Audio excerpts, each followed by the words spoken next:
All right. So today's date, October 10th, 2018, and this is How the Frack We Got Here. I'm your host, the most Will Buchanan, and on How the Frack We Got Here, we usually go ahead and take today's events and try to make sense of it all. And by today, I mean like the last week or so, but you pretty much get the idea.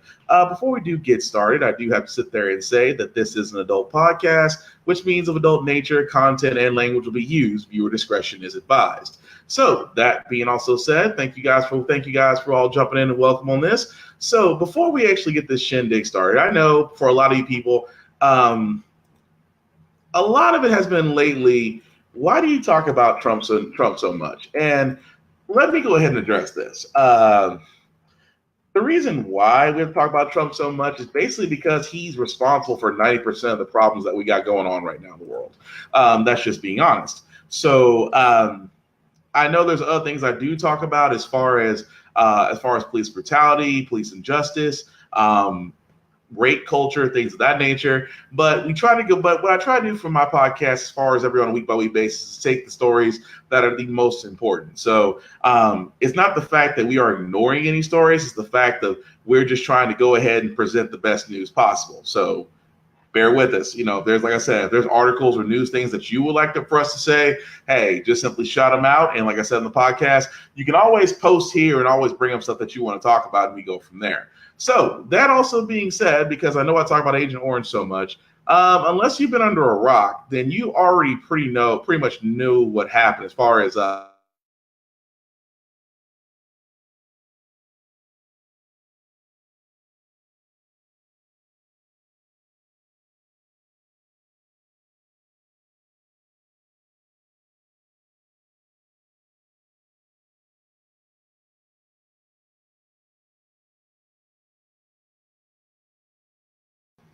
apologies, guys. It looks like every time I just noticed that whenever you do mention Trump, apparently everything just freezes.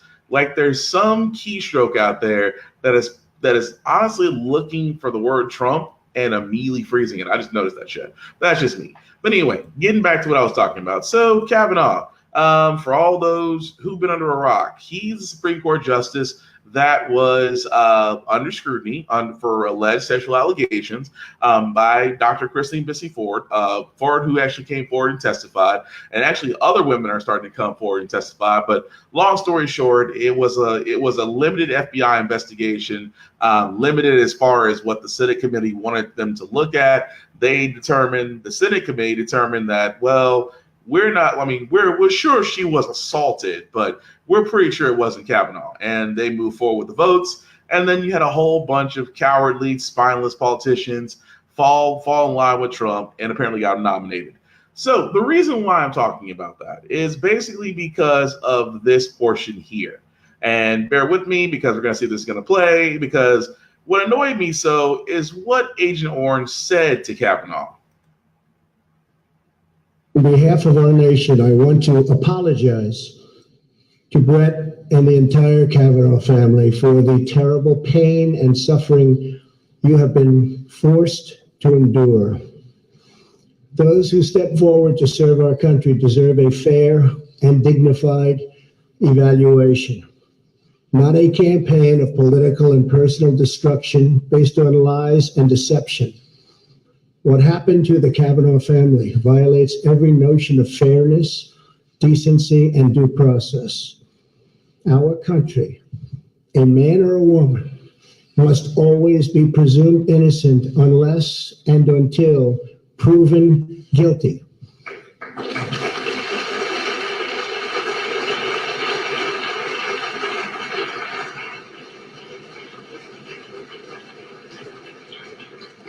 And with that, I must state that you, sir, under historic scrutiny, were proven innocent. Thank you. Okay, so a few things wrong with this. Kavanaugh was never on trial.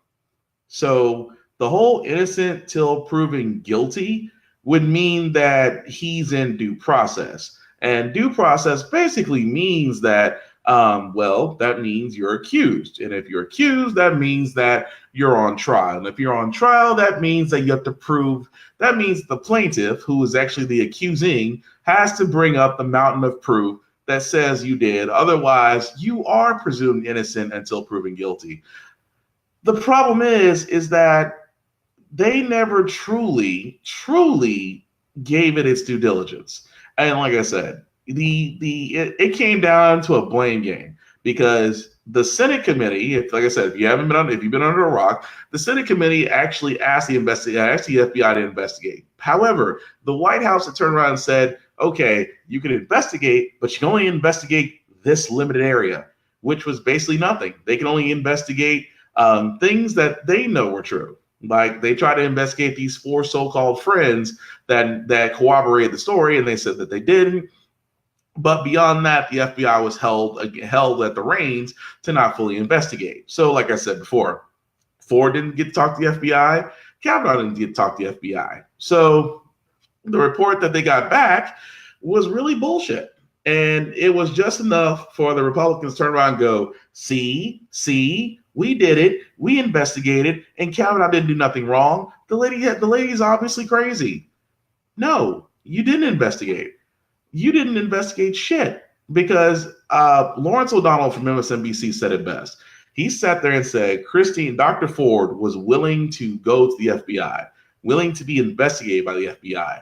Kavanaugh did not. Kavanaugh never said on national television, he was asked. He never said that he would go ahead and go to be investigated. He never said he would. Even his friends said he never said he would. And here's the wonderful thing about that. Why would a woman who's accusing a man be willing to go in front of the FBI and allow herself to be investigated if there was not a shred of truth behind what she was saying? And let's be honest, it's a crime to lie to the FBI. It's perjury. You're not supposed to lie under oath to the FBI. It's a crime. And a judge like Kavanaugh knows it. And his temperament alone should have gotten him discredited from being a Supreme Court judge. And aside from this fact of, being a raging alcoholic with anger management issues, not the person you want Supreme Court justice. But again,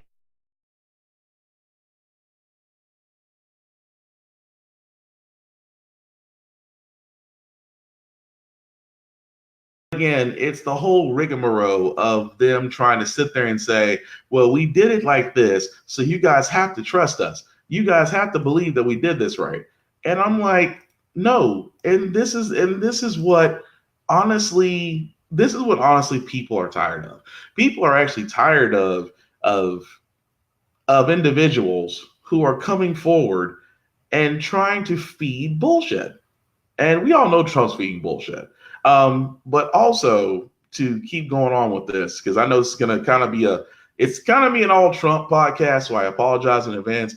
But it's the whole thing about the fact of the matter is, it goes back to what I was talking about in my other podcast on Off Limits about the rape culture. I mean, there is a rape culture out there that is literally full of pedophiles and predators who are protecting other pedophiles and predators, and they're putting them in office. But like I said, for Kavanaugh to be so-called investigated, to be exonerated, to be saying, well, nothing was done wrong, and we as a nation apologize.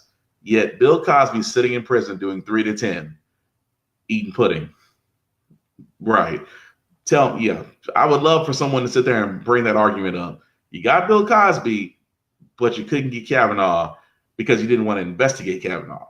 But moving forward on that, anybody remembers The Apprentice? Well, apparently we're having The Apprentice because Nikki Haley, who was the U.S. ambassador to the United Nations, she was also the governor of South Carolina. The woman that failed to do LGBT rights. Yeah, that her. So she decides that she now wants to resign. And again, here's why I say the perception of it all, because this was basically her in the White House. She actually went to the White House to basically sit there and say, hey, I'm on my way out. And this was the mess that she said. First of all, I want to thank the president for just, allowing us to come out and talk to you this way. It has been an honor of a lifetime. I said I am such a lucky girl to have been able to lead the state that raised me and to serve a country I love so very much has really been a blessing, and I want to thank you for that.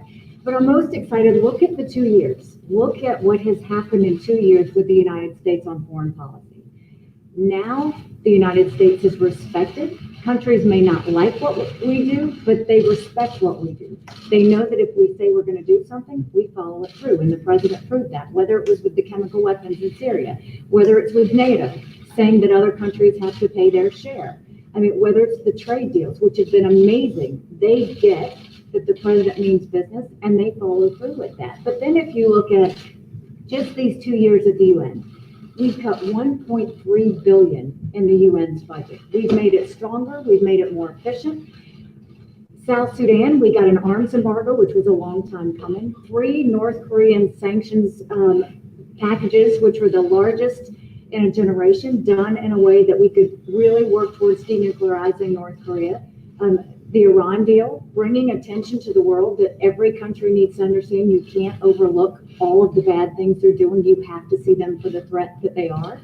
I think you look at the anti-Israel bias and the strength and courage that the president showed in moving the embassy and showing the rest of the world, we will put our embassy where we want to put our embassy. You know, all of those things have made a huge difference in the U.S. standing, but I can tell you that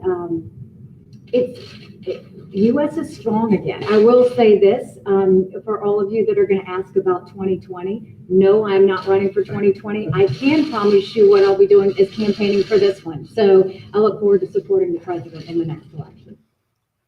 Yeah, that line of BS, and I mean BS. How can I put this in so many ways? Are you resigning or are you the hype man? Because number one, the U.S. is seen as a joke in multiple countries. Sorry, the U.S. is seen as a joke in multiple countries. That's number one. Number two, the so-called North Korean sanctions that you talk about are literally myths because North Korea hasn't done shit. They have sat there and put everything on paper, but they have yet to do anything. Even after Trump confessed his love to Kim Jong-il, which is gonna make things weird for Putin. That's all I'm gonna say, because Putin is a jealous person, jealous lover. So I can only imagine that, Trump going for the Asian persuasion is not gonna go well over in the Russian White House. Number three, the tariffs are shit, and I'm going to show why they're shit, because I actually have a story on that too. So the tariffs are not working. As a matter of fact, they're doing exactly what we thought they would do, which is basically wreck the economy and the stock market.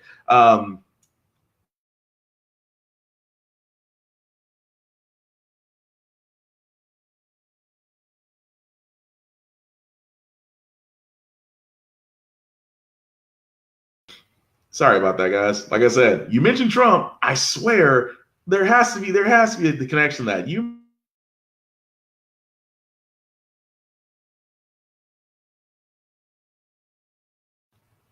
See, all I said was Trump. All I said was Trump. Everything just sat there and said. But again, but yeah, it's the whole thing of her just going along the lines of, well, it happened under this, and that. I'm like, well, hang on a second. Everything you said literally is full of holes. You were laughed at the UN, not as laughed as much Trump was laughed at the UN. You were literally laughed out of your own state. And then you're going to turn around and say, well, America's great. America's only great if your income is in the 8 figures or if you're a corporation. That's when you're great. The rest of us are struggling. So, you know what? I'm glad Nikki Haley's leaving. I just think it's kind of coincidental that she's putting in her resignation after Trump has this issue about having a whole bunch of predators and pedophiles in his cabinet. And since he just brought one on the Supreme Court right next to a guy who literally paid for his position, it's going to be a little weird. That's all I'm going to say. Now, I'm not saying there's other things attached to that. I mean, with Nikki Haley, because I wouldn't, with this whole administration going back to Russia, there seems to be a Russian connection with every one of associates that Trump picks. I mean, he only picks the smartest people. Yes, the smartest people who are either convicted, in jail, on a plea deal, about to rat him out, or just simply got let go because they said or did the wrong thing. So it amazes me so that they talk about tariffs.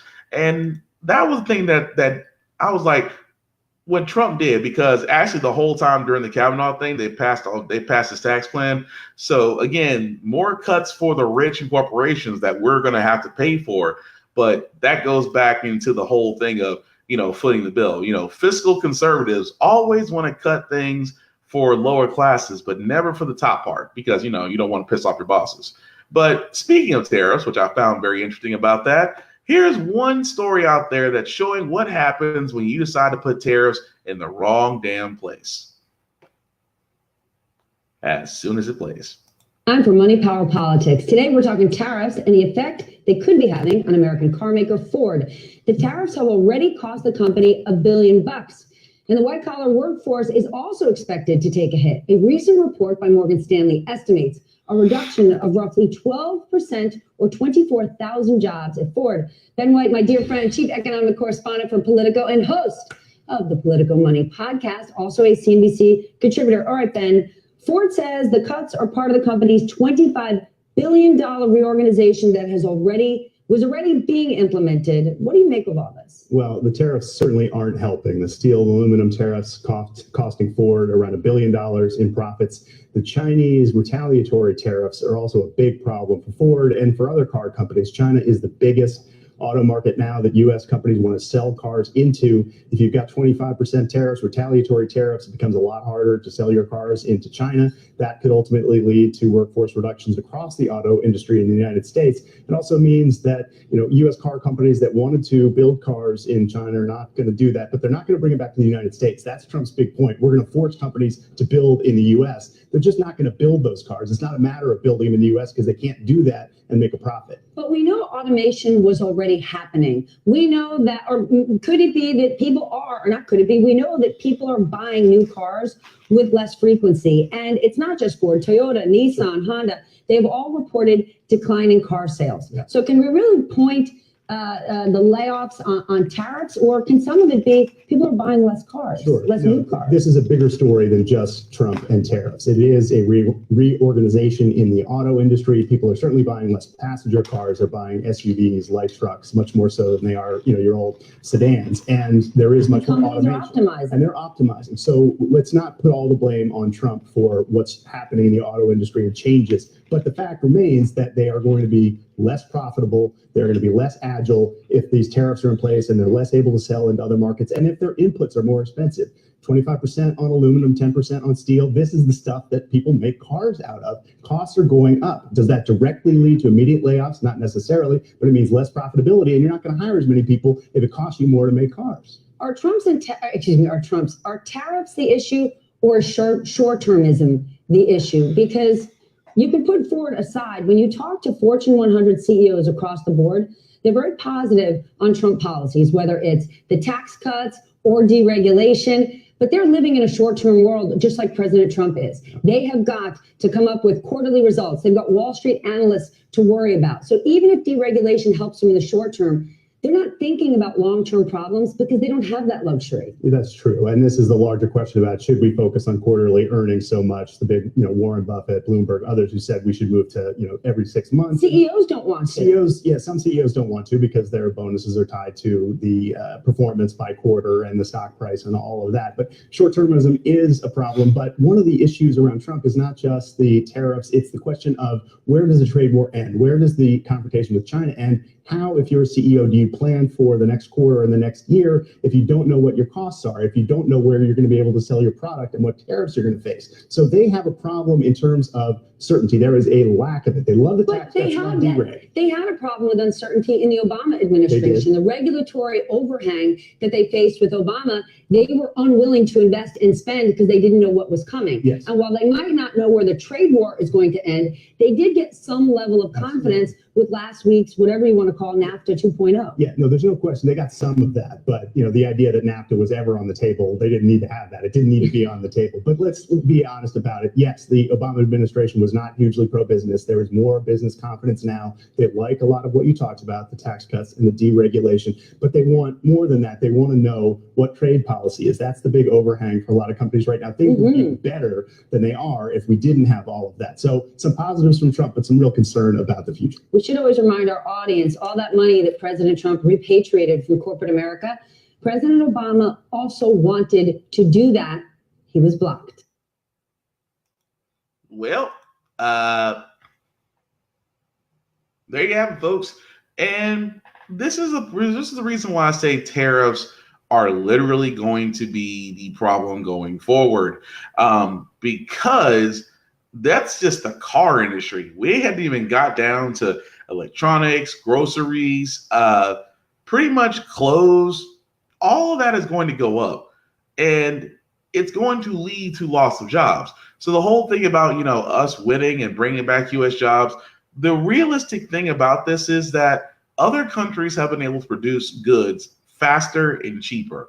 Any business 101 is going to sit there and tell you, if someone across the pond is making the same thing for a lot less cheaper than right down the street who's going to charge you a lot more, then of course they're going to go overseas and go get it. Now, does that mean that the person locally who's manufacturing is going to take a hit? Yes, because they won't be able to compete with cheaper labor and cheaper products and faster shipping, even though they are local. That's the reason why that's the reason why there's certain trade taxes put in place for that. But since Trump decided to go, it was basically Trump against the country, against the rest of the world. The rest of the world decided, okay, you want to put tariffs on us? We'll put tariffs on you. Ford is just a small drop in the bucket that's going to be happening, because even as of today, which I couldn't get a report on that fast, so even the stock market took a huge hit today. The S&P was down for its 5th consecutive week. And by S&P, the Standard & Poor's 500, which is also the stock market listed itself, that was down. And I mean, for a stock market to be down 800 points, for those who don't know about the stock market, anything over 100 points on a day is bad. 800 is like, okay, complete investor confidence was shot that day. But again, this is what happens because now the relocation of money is going to get hit in these tariffs that Agent Orange wants to do. And another reason why this man should have never been put in office, because the so-called great negotiator sucks at his job. But speaking of sucking, that was a worse segue, but let's just not say sucking. That's wrong. We actually had to hear back from someone who I didn't think was alive. You know what? I was kind of worried. But you know what I thought was funny? Because the first hostage, the first lady, I'm sorry, the first hostage, that's what I call her, because Melania Trump rarely shows up. She is like the first lady who acts single, but rarely goes out with her husband. If anything, this is like the worst arranged marriage ever, and they are the first family. That's scary. But anyway, Melania Trump decides to have an interview. Unfortunately, the reality was it wasn't with Fox. Fox is their safe spot, their safe place, because they can't go anywhere else and actually act like adults. So they'll go to the place that calls them. But I'm surprised by Melania Trump. Melania Trump actually went to MSNBC, and I found this part very interesting when they asked her about a certain question. Exactly what Melania Trump said about the Me Too movement, because we do have that piece of sound. So I'm going to play it for you now, and then I'll ask you about it on the other side. And I don't think it played. Hang on, guys. Like I said, you try to do everything Trump, and apparently, yeah. So bear with me, guys. We're gonna get this thing going because I want to show this. The reason why I want to show this is because how can I put this? Let me just play it. Well, do you want to play exactly what Melania Trump said about the Me Too movement, because we do have that piece of sound. So I'm going to play it for you now, and then I'll ask you about it on the other side. I support the women, and they need to be heard. We need to support them. And, also men, not just women. Do you think men in the news that have been accused of sexual assault, sexual harassment, have been treated unfairly? We need to have a really hard evidence that, that if you're accused of something, show the evidence. Okay, so Ben, Democrats have a 30-point advantage among women voters in the midterms. Do you think that what Melania Trump said about the Me Too movement will motivate them to the other side? I don't know, but it doesn't really matter if you're telling the truth and you're being honest. I mean, I'm going to cut off right there just because the guy at the bottom, let's just say he's going to be talking out of his ass. But the reason why I wanted to play that was because Melania Trump is going to sit there and say, if they're telling the truth, they should present evidence. Okay, so this brings me to my other rant about the Me Too movement, why I didn't report. If you still cannot understand the struggle of those who have been victims of sexual assault, abuse, rape, things of that nature, if you cannot understand how difficult it is for them to come forward and explain their story and not be seen as pariah, not be seen as a slut, not be seen as anything but a damaged human being, physically and psychologically. If you can't see beyond that, then you are the problem. Because just like the first hostage, she's in that whole thing of, well, if you, well, it's like this mindset. This mindset of, well, if you were raped, why didn't you go to the police? Well, if you were assaulted, why you didn't report it? Well, if this happened to you, why didn't you report it? I'm sorry. If it hasn't happened to you, then you will not know how hard it is to, and I can explain it this way. Say, for instance, your whole psyche, yourself, everything of that is shattered in a million pieces, and you're trying to basically get that back together and reassemble your life as it used to be, only to have people out there who have never experienced this trauma turn around and tell you what you should be doing. And at the same time, you're just barely trying to keep yourself together. And at the same time, a lot of these people who have this stuff happen to them usually happens from places of power. I mean, you'll go on the why didn't I report it? There's one story where it said, well, the reason I didn't report it because he was a cop, or they were a family member, or they were somebody they trusted, or they were a professor, or you can go down the list. But most of these cases that has actually happened, these people are traumatized. And I mean, they are traumatized. They need help. They need understanding and comfort and support.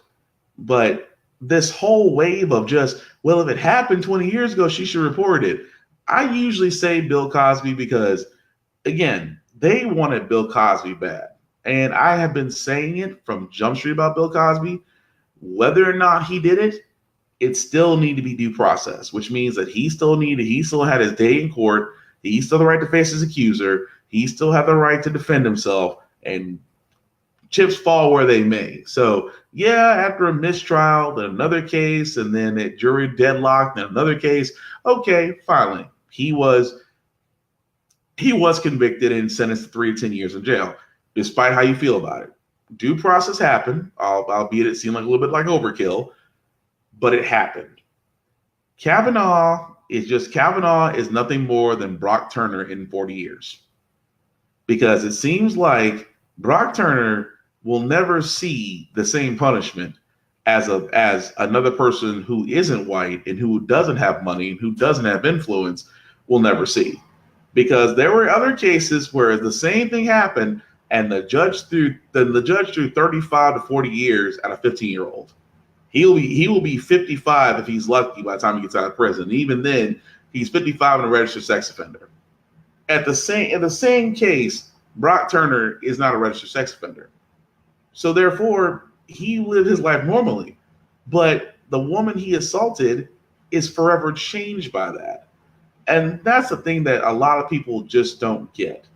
Is just that if you cannot understand that this is a process, at the same time, these people have been through a lot, and now they're coming forward. They're finding the strength to come forward. They're finding the strength to be able to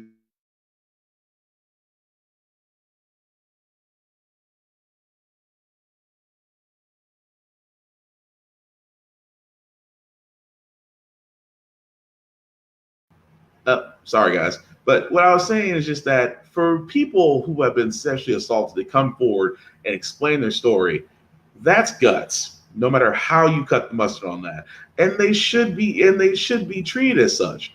They should be, I mean, just like a lot of people are coming forward about Ford and about Dr. Ford, and they are congratulating her. But here's the thing about Ford, the fact that she had to move her family, the fact that she's got to be very careful about where she goes out and things of that nature, all because she came forward and just wanted to explain her story. Think about that for a second. All she wanted to do was come forward and explain her story. And I'm just sitting here amazed by that.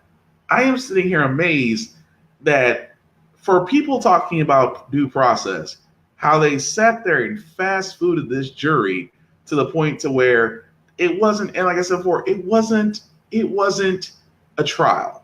It was a hearing. But they try to treat it as a trial to say, well, we done our due diligence, and you didn't. To be quite honest, the court system and the White House have failed, but they've only acclimated to the rape culture that's already out there, and that's what they went with. And like I said, if you still are one of those folks, and please hear me when I say this, because I'm going to be completely clear. If you're one of those folks that sit there and look at the Kavanaugh situation and sit there and you're like, well, why did they report this 40 years ago? Trust me, you're the problem. I mean, there's no point in explaining it to you or explaining why you're thinking like that, because you're a part of the pedophile predator.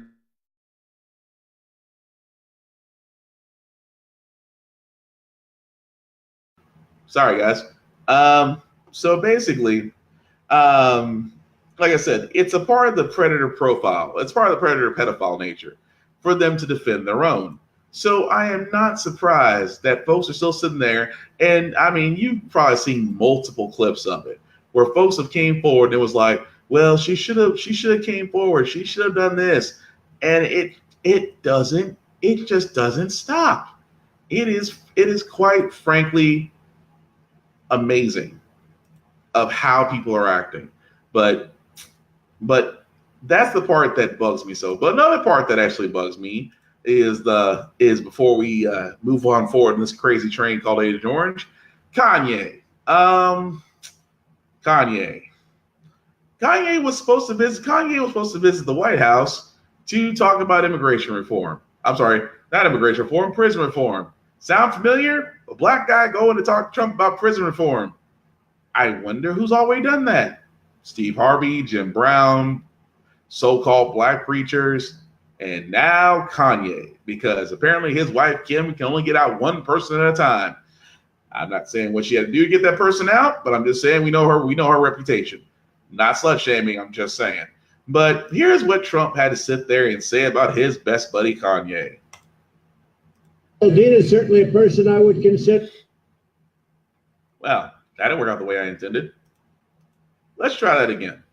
Yeah, I believe Kanye West is coming to the White House. He's been a terrific guy. You know, he loves what we're doing for African American jobs, for so many different things. Median income, as you see, at an all-time high.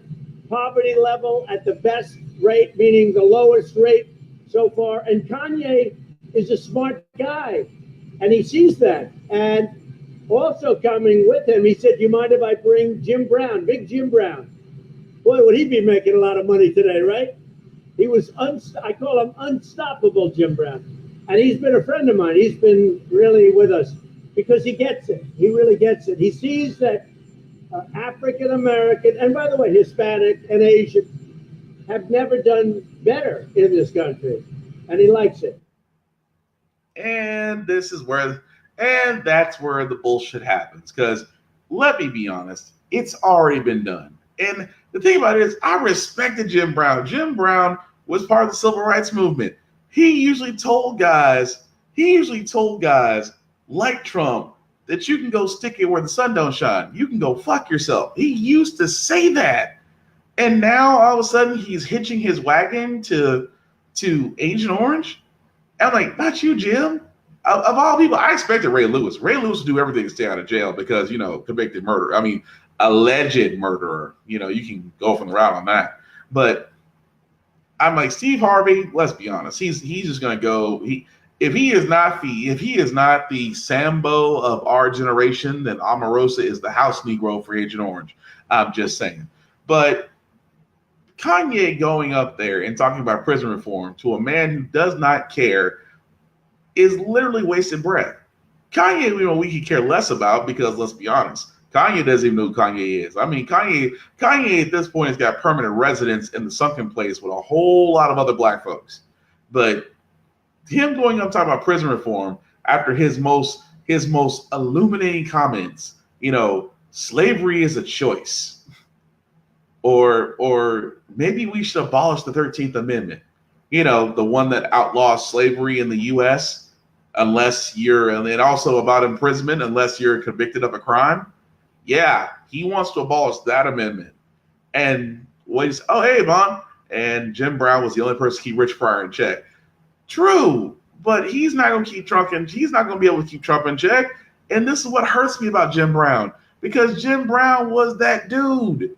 But I can't see him going to Trump the same way he did to Richard Pryor. I just can't. It doesn't seem like it's going to happen to me. But Kanye going up talking about prison reform, let me tell you how much of a dead subject prison reform truly is. Prison reform is such a dead subject in the same sense that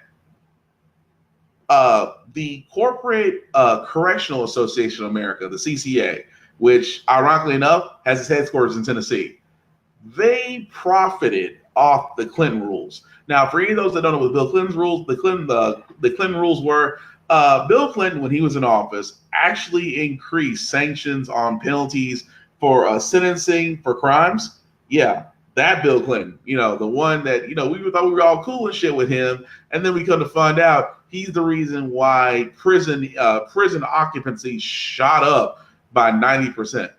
And these corporations, these private prison corporations, have contracts with the states, and their contracts say that their jail cells that they have to retain a certain capacity, or the state is going to wind up paying the corporations. Yes, you heard that right. If the state does not fill up these prisons because the state has a contract with said corporation, like CCA, that means the state is going to be paying CCA because they didn't match the contract. So if you haven't noticed by now, just like your regular traffic stop, where that's just one big ass revenue stream, so is the prison system. That's why they're so quick to not decriminalize marijuana and other lesser charges, because there's your jail population. And the reason why we have a cash bail system is because, well, to keep folks in jail. For example, if your bail used to be at one point $100, $500, $1,000. I'm sorry, it's never been higher than $500 at one point. I think it was between late 60s and early 70s. But as time went on, the cash bail system changed. It now went from 1,000, 5,000, 10,000, depending on your crime. And you had to, and for those that don't know, I apologize. For those that don't know, the cash bail system works in that sense, where you go to said bail bondsman, you pay 10% of whatever your bond is, bail bondsman puts up the rest, and bingo, bango, you're out. The problem is, folks are working so hard that they can't actually put up the money to be bailed out. So they're sitting in jail. The problem with that is, with the court system being so backed up with all these cases, people are literally sitting in jail longer. I would almost say, like, they think that the longest person waiting to be seen for a trial was up to almost 6 months. So think about that. You're an individual who's in jail waiting for a trial for a crime you've been convicted of, but you can't bail yourself out, so you're already serving time. But the only people making money off that is the prison system. And this is why the cash bail system needs to be removed. This is why the prison and the true prison reform would mean that you would need to decriminalize marijuana. If you decriminalize marijuana and it was no longer a crime to have marijuana, your prison capacity across the U.S., I would almost put money on it, would drop by half. I would honestly bet money on that. If marijuana was decriminalized, half the U.S. prison population would be cut by half. Not to mention all the crooked cops that have had cases, just like Detroit, just like Philadelphia, where cops have planted drugs and other things to get people convicted, but yet those convictions aren't overturned. And like you said, Vaughn, it's all about money. It is a big ass person for money prison machine. And the only true prison reform happens is that if you decriminalize some of these so-called drugs, and I'll say it best, marijuana is not a drug, marijuana is a plant. Cocaine is a drug because you have to make cocaine, just like you have to make meth, just like you have to, make OxyContin. You have to make, just like those other narcotics. Those are created, marijuana is grown. So therefore, marijuana is a plant, it is not a drug. A drug is created, a plant is grown. You can smoke a plant. They've been doing it for decades before it became law. Don't really see what the problem is now. I don't smoke myself, but I don't see why but I have no problem with those that use it because, like I've said on many other podcasts, there are hundreds upon hundreds of different applications for cannabis and cannabis plants and cannabis oil that can be used in several different medical applications, especially those for PSD, for those that have seizures, for those that have nerve pain, for those that have that need pain management clinics, for those for dealing with depression. The list goes on of what marijuana can help those people with. But when you have big pharma who would rather give you narcotics, addictive, dangerous narcotics, and then you have a prison system that's liable to put you in jail for just having something that you are giving to yourself. Makes no sense. But if you're on the cash bail side, if you're on the cash bail, if you're on the court system, if you're on the private corporations that own these prisons, it's Christmas. And I'm sorry, Kanye. You couldn't even get one good album after 808s and Heartbreaks right. Why should I be concerned that you're going up to Agent Orange trying to talk to my prison reform when a so-called comedian, a famous football player, a group of black preachers, and even Omarosa couldn't get this man to change his mind, and yet somehow you're going to be Yeezy and try to do it. Yeah, good luck, Kanye. You got a better chance of putting out an actual decent album since graduation. I'm just saying. Argue me if you want to. I'm just saying. I was a Kanye fan, but let's be honest. After graduation, that was it. I think at that point the vault was empty. But moving forward on that, before we get into this last story, so I was trying to find a video about because I was talking about this in my Facebook post where there was a story that Trump may have allegedly defrauded the IRS out of $500 million out of his taxes. And I thought that was interesting because this man has yet to release his tax returns. And trust me, as a guy who's dealing with the IRS right now, I am all but ready to I'm ready for them to make up their mind and be done with it. This man is sitting in his tax returns. And I always thought it was interesting, like for a person who is so upfront about his taxes and his money and always bragging about all the things he has and that he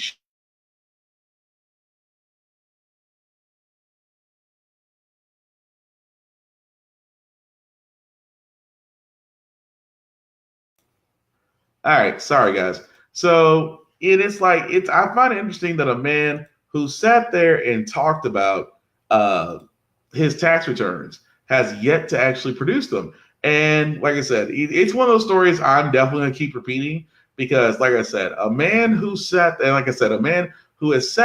and has allegedly defrauded the IRS out of almost $500 million, and the next day nobody talks about it. No, we're not going to forget that. That's going to keep coming back up because we should be reminded as the American people to keep bringing that back up because a president should be able to hide his money unless he is hiding something. And with that being said, that brings me up to this one Rachel Maddow story I found out because, like I said, for all those that don't believe that there might not be a Russian connection, well, The most fascinating story in all of this is what has just been reported by veteran investigative journalist Dexter Filkins at the New Yorker. Just before the presidential election on Halloween, October 31st, 2016, Franklin Foer published this fascinating and very controversial piece at slate.com. And honestly, it has been driving me nuts ever since. We've talked about this reporting a few other times on the show. You might remember it was about logs of internet traffic, logs of communication between different computers on the internet that appeared to show frequent and somewhat inexplicable contact all of a sudden during the presidential campaign between a computer server at the Trump Organization and a computer server at a Russian bank called Alfa Bank. Alfa is the biggest private bank in Russia. They have friendly relations with the Kremlin. You don't get to be big anything in Russia without friendly relations with the Kremlin. Alfa Bank is mentioned in the Christopher Steele dossier that was published to such great controversy right before the inauguration. Executives from Alfa Bank actually went on to sue BuzzFeed for publishing the dossier because the dossier does mention this Alfa Bank.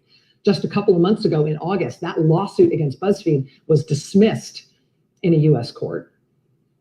For what it's worth, I should tell you that one of the billionaire founders of Alfa Bank has a daughter. Not that long ago, his daughter married Alex van der Zwaan. Crazy, right? One of the only people who's gone to jail so far in the Mueller investigation. Probably all just a big coinky-dink. But for whatever reason, at the height of the campaign in 2016, a server used by that bank kept making contact with a server at the Trump Organization. When that server was being used for almost nothing else, why was it communicating with a Russian bank? It's a vexing little mystery. Ever since Franklin Foer first reported on it for slate.com 2 years ago, Halloween night, right before the 2016 election, it has been a very controversial piece of reporting. Well, now Dexter Filkins at the New Yorker has picked that up and run with it. And, you know, even if you have felt like this is one of those confusing stories, one of those sidebar stories about the Russia investigation that seems too technical and you're not sure you get it, pick up a copy of the New Yorker or go to newyorker.com. Just print out this Dexter Filkins article. Don't read it online. Print it out. Read it on paper. Read it in a quiet moment. One of the blessings here is that Dexter Filkins is a very, very good writer. And I promise you, even if you have been mystified by this story before, you will be intrigued by it the way that he has written it up. And I'm going to let him tell you the story, but just to prepare you for that conversation, here's a few things that he sort of blew the lid off here with this piece in the New Yorker. Number one, turns out that at the same time Franklin Foer was pursuing this story at the very end of the presidential campaign in 2016, the New York Times had been pursuing it too. Investigative reporter for the Times named Eric Lichtblau had the story and was working on it even before Franklin Foer started working on it for Slate. As part of reporting that story, Eric Lichtblau at the Times apparently came to learn that the FBI had an open counterintelligence investigation underway into possible contacts between people associated with then presidential candidate Donald Trump and Russia. Oh, which means before the election, the New York Times was in possession of the story that there was an open FBI counterintelligence investigation into Trump and Russia before the election. Did I mention that they knew this before the election? Remember that headline about Donald Trump being the subject of an open FBI counterintelligence investigation about him and his campaign's contacts with Russia right before the election, the one that blew the lid off the election and changed it? No, the New York Times did not run that story, even though they knew that that counterintelligence investigation was underway. New York Times instead ran this rather infamous story, also on October 31st, which basically said, yeah, you know, the FBI looked into some stuff about Trump. People have been asking questions about Russia and stuff. Turns out it's all fine. There's nothing there. That's the story they ran on October 31st, when the Times knew at that moment through its own reporting that actually an FBI counterintelligence investigation into these contacts had begun and stood open. And they knew that directly because the FBI asked their own reporter, Eric Lichtblau, to hold off on some of what he had to report about this Alfa Bank thing because they were looking into it too, and they didn't want it to interfere with their ongoing counterintelligence investigation. So they knew. I love me the New York Times. As far as I'm concerned, the New York Times is the eighth wonder of the world. I do not want to imagine an America without the New York Times or with a lesser New York Times.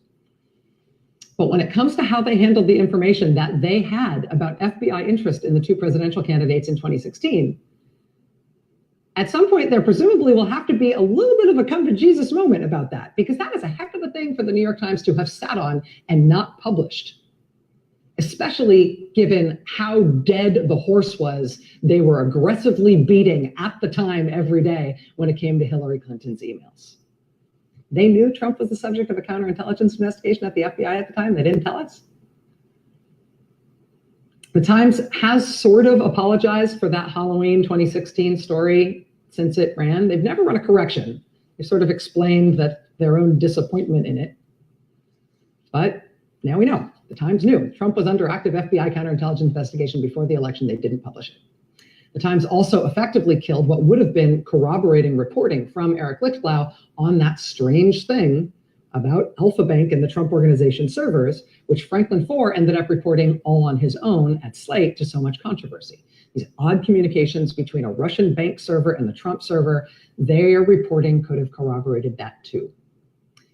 For this New Yorker piece, Eric Lichtblau told Filkins, quote, "Not only is there clearly something there, but there's clearly something that someone has gone to great lengths to conceal." That's not what the Times published, but that's what their reporter found.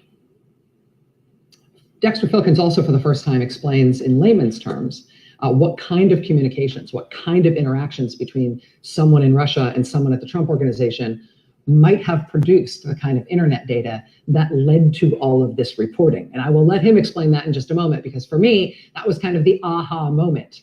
Finally, somebody has spelled out what this might have been. What would turn up looking like this in these internet logs? What kinds of communication, what amount of communication, what might have gone down here that produced this evidence? But perhaps most importantly, where Dexter Filkins finally gets with this story is how this intrigue could finally one day end. How you could make this question one day have an answer. How this story and all of this intrigue and this particular mystery could finally be explained and put to bed. Quote, "This March, after Republicans on the House Intelligence Committee announced that they had found no evidence of collusion between the Trump campaign and Russia, the committee's Democrats filed a dissent, arguing that there were many matters still to be investigated, including the Trump Organization's connections to Alpha Bank. The Democrats implored the majority Republicans to force a company involved in the communication between these servers, a company called Sendin, to turn over computer data that would help determine what had happened. Quote, those records could show who in the Trump Organization used the server. There would probably also be a record of who shut down the Trump domain after the Times contacted Alpha Bank for computer data. Sendin might also have records of any outgoing communications sent by the Trump Organization. Quote, but such a request for further investigation is unlikely to proceed as long as Republicans hold the majority."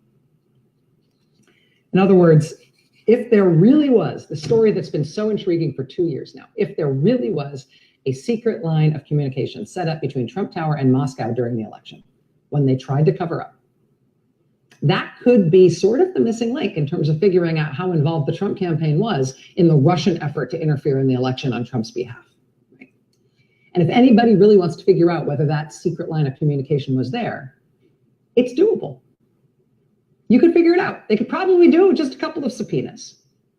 And in fact, if Democrats win the House 4 weeks from tonight, it looks like Democrats are ready to go with subpoenas to get that information, which means we'd finally have an answer. Now, one does, of course, wonder if Robert Mueller and his prosecutors have already beaten the Democrats there, either before Dexter Filkins published this piece or since it has been out. But Dexter Filkins joins us next. Stay with us. Well, so yeah, a little bit long. Apologize, guys. But just like Rachel Maddow just pointed out, a lot of smoke. I mean, this is why I say there's a lot of smoke. You keep looking hard enough, you're finding a fire. Kavanaugh has a lot of smoke around him. Eventually, that fire's gonna get found. Trump, at this point, has the forest fires of all smoke around him.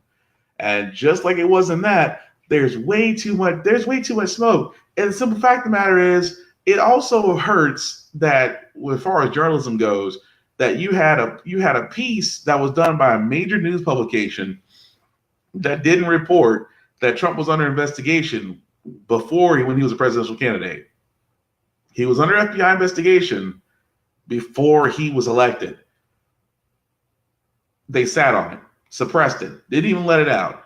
That alone should tell you something was up from Jump Street. But again, like I said, and like Rachel said, maybe things will change in the midterms. Maybe Mueller has already got that information, and he's kind of making sure like Trump has no way to go. That's the only thing I can think of. Maybe it's along the lines of saying he's making sure that Trump has no way out of this, and he's just airtight in this case. Could be that too. But the last thing we're going to talk about was this piece, which you guys know how I feel about certain things and how I feel about religions and things of that nature. So we're gonna see if this plays first because we've been having video issues. So I'm gonna see if this is gonna play first, and if it does, great. But yeah, I just thought this was kind of interesting.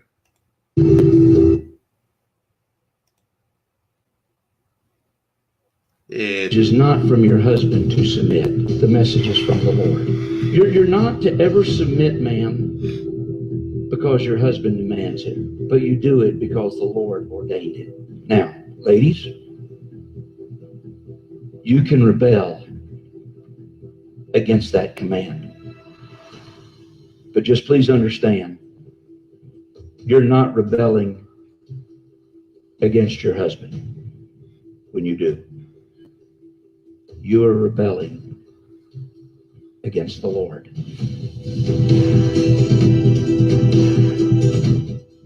Is that a healthy pursuit for society? Is that the healthiest pursuit for our homes? Is that the healthiest pursuit for our children?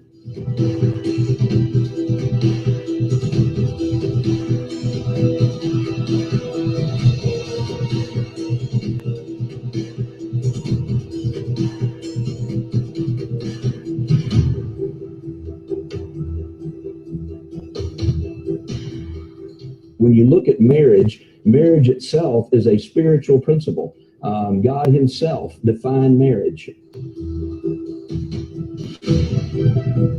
Just expressing that I'm feeling like a woman today would certainly give a free pass to a man who may have less than positive motives in mind.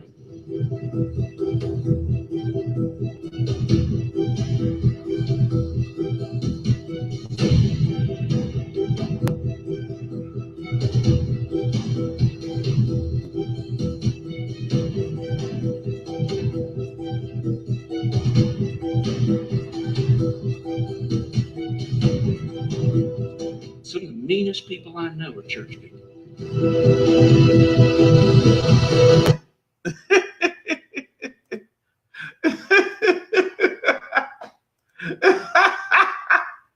Okay, I'm sorry. I'm sorry. The reason why I wanted to show that, the reason why I wanted to show that is basically because you're not going to sit there and tell me that apparently women submitting to their husbands is ordained by the Lord. Right. Okay. You tell and please, I'm like, you guys can discuss this and that's fine. But the whole thing about submitting to your wives, it goes back to my thing about religion. Any religion that oppresses a woman but doesn't oppress a man is not an ordained by deity religion. That's a religion that's been dictated by man. Because only in a man's mind would a woman submit to him, but you try to stay and say it's God's word. And I'm like, no, that sounds a lot like man's word. Because if that's the case, let's go back to Adam and Eve, because I ain't saying Adam was a snitch, but let's be honest, he snitched Eve out when God was asking about the apple. That's all I'm saying. But no, the whole thing about that, and not just that, it's that mind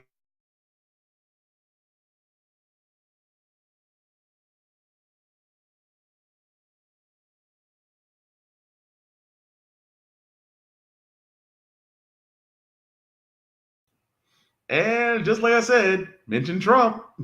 You mention Trump and you out. So, but again, guys, it's just that whole thing about it's that 1950s Stepford Wives, Handmaid's Tale, women belong in the kitchen and on childbirth mentality that is just so overplayed, but yet so many old white men feel comfortable with. But they don't. I mean, I'm one of those. To me, I am one of those types that I've sat there and said a man is equal to a woman as a woman is equal to a man. If a woman wants to do all things a man can, she can. Almost in the same sense, and people go, well, that's not true because, body wise types, all that crap. Okay. I am not speaking in the sense they can do exactly the job. I'm speaking in the sense that they have the opportunity to do so.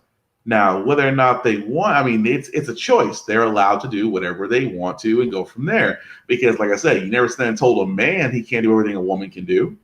In the same sense, we shouldn't be able to tell a woman. We should give a woman equal opportunity just like we have equal opportunity. I mean, that's just the way it should be. We should be more progressive. But we shouldn't have guys like this, old white men in the White House, old white men in the House, in the Senate, who have this mentality to where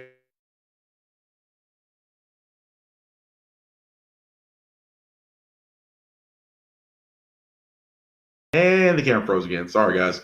So, so it's just the fact of the matter is that right now we have a Congress that is literally against women and against minorities and pretty much against everybody who's not old white men. That's why I call it. But to sit there and say otherwise would be redundant, or the fact that you agree with that. So, which leads me into my final thought as far as this podcast goes. So, I know you've heard me say this on multiple podcasts. You heard me say this on Off Limits this last weekend. But truth be told, guys, voting is essential right now. Voting is so essential just because the simple fact of the matter is that without it right now, and I'll try to explain this the best way I can. Voting is your voice. Now, I'm not saying, because I know a lot of people are going to be out there saying, well, if you vote, well, I voted and nothing changed. Okay, but it doesn't take away from the fact that voting has an impact. Because let's be honest, voting is so essential because voting actually kept Obamacare from not being completely wiped off the map. Voting actually kept Roe versus Wade intact, which led to safe abortions. Voting has actually kept honestly kept Barack Obama in for the second term, even though later on we found out that even though if he didn't win Ohio, he still would have won because he won all the other states. But that goes back to the Electoral College and the fact that it's an outdated system and that needs to go away. We need to go out popular vote, but that's neither here nor there. The point I'm making is just that voting in itself is essential. And this upcoming next month, 4 weeks from now, guys, I cannot stress this enough, that voting does matter. It does. And BJ, you really didn't miss a lot when it really comes down to what everything I was talking about today was honestly just voting, which is what I'm talking about now. So you didn't miss anything a lot. You didn't miss a lot, dude, but you can always go back and watch. I mean, we did cover some of the stories, but right now I just want to get this out before Trump freezes the camera again. But it's just the whole thing about voting is where I can't understand why folks want to dismay themselves from voting. Because to me, it's like, if you did it, you have nothing to complain about. If you didn't do it and you still complain, you had a chance to make your voice heard. And I've heard the arguments. Don't get me wrong. I've heard the arguments. I've heard that, well, all our votes are tallied up to where it goes to a delegate, then the delegate votes, and then that's the true vote that's counted. You're talking about the Electoral College, and I can give you 100 reasons.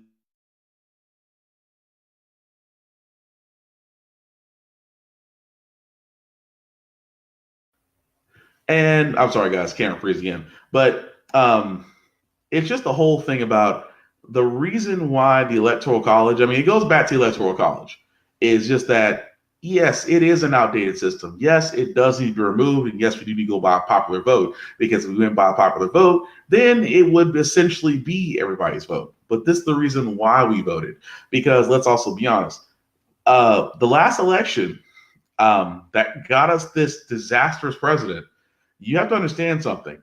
nearly 35% of the actual voting, of the actual people who could have voted, didn't. 35%. That's literally more than a third of our population didn't vote.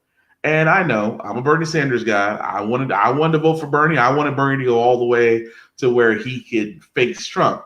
We didn't get him. We got Hillary. I still voted for Hillary all the same. Only reason because Hillary was qualified. Trump is nothing more than a failed reality star and a failed businessman and a con man at best. Hillary has had bounds of experience more so than he did. But again, I voted. So it's the whole thing of where a lot of people didn't vote. And because they didn't vote, but the racists and bigots and Russian interference came into place, is how we got this idiot. But that's what I'm saying now with the midterms coming up. And I have a list. Utah, Kentucky, South Carolina, Florida, Texas, Tennessee, Illinois, Maine. I mean, that's 8 states. That's right now. It's called off 8 states with 8 senators and representatives that need to go. And yes, they are all conservative because those are the ones. And this is why I say I make this argument. I'm not a Democrat. I actually consider myself an independent progressive. But let's be honest. Whenever Republicans are in office, things go to shit. Look at it historically. Historically, ever since the New Deal, every Republican president and every Republican Congress that we've had has either had a war, has had a financial distress, and has put the U.S. in a worse state. But it seems the economy bounces when we had a Democratic president and a Democratic Congress. Feel free to look it up. I try to tell people, you show me where there was a successful Republican term by a Republican Congress, and we were not in war, we were not racking up debt, we were not cutting our services. At the same time, the middle and lower classes were booming, and the rich were paying more in taxes. Please, oh please, show me where. You show me where, and I will take back every word I said. But because I made sure I looked into this, that's how confident I am that I know you're not going to find it. Which is why Trump is trying to feed this bullshit today. I mean, this is the part where I sat there and say, at this moment, if you haven't already registered to vote, which for a lot of states, the date to register has actually passed. Tennessee's was actually on October the 9th. But if you're in a state that hasn't had it passed, please register and vote. And not only that, because I say voting is part of it, because we have to be the change. Like, if you're like me and you're looking into how to run for office, do that. If you're trying to get something like my buddy Daiquiri, who has Stand for Students, which is on Facebook. So if you go to Stand for Students Movement, you'll see her committee that she's coming up with. Very positive, very popular. And I love the things that she's doing. And I love the things that she's doing in the state of Tennessee. And is trying to gain attention to a lot of the issues. And just like Black Lives Matter Nashville.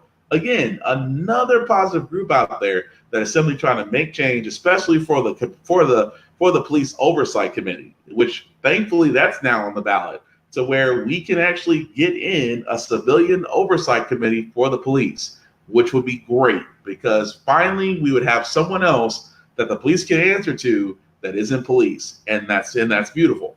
But again, all this doesn't come unless you're voting and you're active. So I just given two distant examples of what can happen when you're active and you're voting, because we have to change things.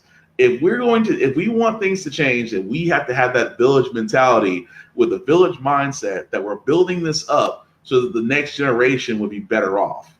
I mean, because let's be honest, I saw this on a Facebook post where it said the most recent millennial graduate can't get a job that's 6 figures, while the baby boomer that actually has a 6-figure job can't figure out how to print out a PDF. That alone should tell you income gap and lack of jobs and things of that nature that we can change if we all find a way to come together and make action. So I will stress this again tonight, as I will on this podcast. Guys, we can make the change this November, but we have to be all willing to do it. We all have to be putting in the work. So if you haven't already registered, please register, and don't forget to vote. I kind of wish for voting, like, everybody's off work, school is out, and we take away all these excuses. I'm sorry. I won't say excuses. I will say that folks have to get their kids taken care of. They have to get to their job and then find time to get down to the voting booth. They can get in line. They can get validated. Then you finally get to vote, and then you finally get out. I understand, but this is also the same reason why I wish that election days or national holidays, to where you're off work, you're out of school, schools are closed, and folks can all go vote, because that is a turning point, and that's going to be a turning point. Because secretly, I kind of hope the Democrats do get the House and the Senate, but I also hold them to their word that if they don't, like I said, if they do get the House and the Senate, and they're not immediately pushing for impeachment of Trump, at this point, everybody's gonna be looking for a new party. You're gonna be looking for the Independent and the Green Party to step up, because the two most popular parties aren't doing shit. But I'm not saying the Democrats won't do it. I would just be surprised if they drag their feet about it if they do get the House and the Senate. But anyway, we're gonna end it there for that. So thank you guys for all watching today. Thank you, BJ. Thank you, Vaughn, for all watching this live. And I'm gonna play it back. Like I said, if you're watching this. Thank you, Derek, also for popping in. I missed you too. So you also can go back and play it back and still comment at me like I'm here. So a little shameless plugging before we go. As you see my buddy Vaughn in here, he actually has some shows. He actually has the I Get That Reference VST, which is VST is a 30-minute podcast where he just goes over various news and things of that nature, which he finds important and wants to share. He also has Rhythmness, where you can reminisce over the rhythm. Rhythmness is actually a show where he'll actually review certain albums. Vaughn, could you go ahead, if you already have those albums lined up, to let them know what you'll be reviewing, in which he actually goes over a 4-tier system, which he just lets you know if it's hot, if it's not, if it's crap, and maybe they should never got in the music business. But again, he also has Random as Full with Uncle VZ, which is also an early morning podcast where he finds certain videos and things of that nature to where they're funny. Just don't play the old man in the booth trying to rap again, because I finally got that out of my head. I don't need it back in my head. I certainly appreciate it. And also my buddy Trace, who actually has The Bump Down, which also is a musical podcast where he goes over what's hot on charts and what's not, what's happening on mainstream, on the underground, and also the interesting conversations between him and Vaughn are very, very interesting. A very enlightened cat. Really hope you guys check him out. Also, we all have different YouTube pages. So if you look up The Bump Down, if you look up how I get that reference. If you look up How the Frack We Got Here, if you look up Awful's podcast, which my podcast, our second podcast, which happens every Saturday from 3 to 5, all of these have YouTube pages in which we post all of our podcasts there. So if you like, share, and subscribe, you can go from there. Oh, sorry about timing of my shows. My work schedule is crazy. Oh, okay, that's fine. Sorry. So Vaughn just posted that. So basically, if you actually want to know what's going on as far as the podcast goes, if you go to our Facebook group, I Get That Reference. That's I Get That Reference with an I on Facebook. It is a group for all that you can join. The only thing we ask that you be participating, which means that you'll just share, you'll like certain things, cause a conversation, or just reply to somebody and get the convo going. Basically, use the social skills, all we ask you to do. But also on there, Vaughn has his calendar for all of his shows. I promise I'll have a calendar for my shows eventually. Just bear with the brother. And also beyond that, Vaughn also has the audio portions of his I Get That Reference VSTs. I'm going to try to remember this. It is www.audiomac.com/artist/bigbza. If I got that wrong, Vaughn, just post the link in the comments. I've been trying to remember that for the longest time I could. But basically, yeah. What do you say, Vaughn? Next Rhythm, this Gangsta Boo, Pastor Troy, Dave E, Styles P, and Gangsta Boo? Has she been hiding? Pastor Troy? Okay. Again, I'm going to be looking forward to that, because Rhythm, Gangsta Boo and Pastor Troy, 2 names I haven't heard since high school. Anyway, and what do you say, Vaughn? Black people need their own party. I'm with that. I mean, I don't want to be, I'll put it this way. I don't want to be, if it makes any sense, and I don't mean to keep going into this, and I'll say this and I'll wrap it up. But I mean, a black party would be great, but it's just the fact of it goes back to unity. I mean, it's great if we actually had a black caucus where it's like a black party and you had the right mindset and you had the right ideas. I want people to be on that boat. Like I said, a village mentality. I want a village mentality type of people with the same type of mission, and all will go smooth, because you can't have a boat full of people that want to do their own thing, because that boat's going to sink. But again, I'm all for that. So with that being said, we're going to end it here, guys. So this has been How the Frack We Got Here for October the 10th. Thank you guys for all watching. And like I said, we can only do our best when we're informed. And as long as we're informed, we can make better decisions, because a lack of decisions is how we got here in the first place. So guys, have a wonderful evening. Thanks for all watching here live on the playback. Just let me know what you think. Aside from that, peace.